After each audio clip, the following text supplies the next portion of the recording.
October 30 ஜெபமாலை மாதா வணக்க மாதம். 30ஆம் நாள் ஜெபம்.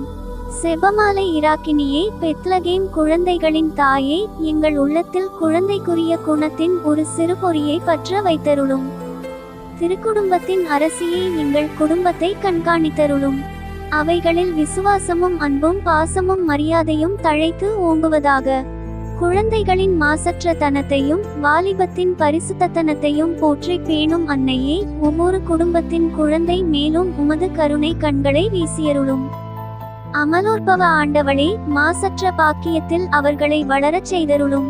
அவர்கள் இல்லங்களை ஆசீர்வதித்தருளும். அவர்கள் கற்கும் கல்விச்சாலைகளை கவனித்து நாஸ்திக காற்று அங்கு வீசாதபடி செய்யும். ஒழுக்கமும் கீழ்ப்படிதலும் உழைப்பும் அப்பள்ளிகளில் தழைத்து ஓங்குவதாக.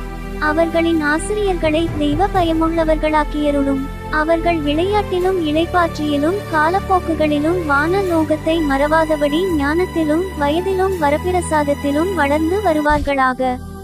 குழந்தைகளின் செபத்தின் மூலமாக நாங்கள் சமாதானத்தையும் ஒற்றுமையையும் சுகிப்போமாக. உலகம் மெய்யான சீர்திருத்தம் அடையும் நாள் உம்முடைய மன்றாட்டால் சீக்கிரம் உதயமாவதாக. செபமாலை இராக்கினியே, ஆமென்.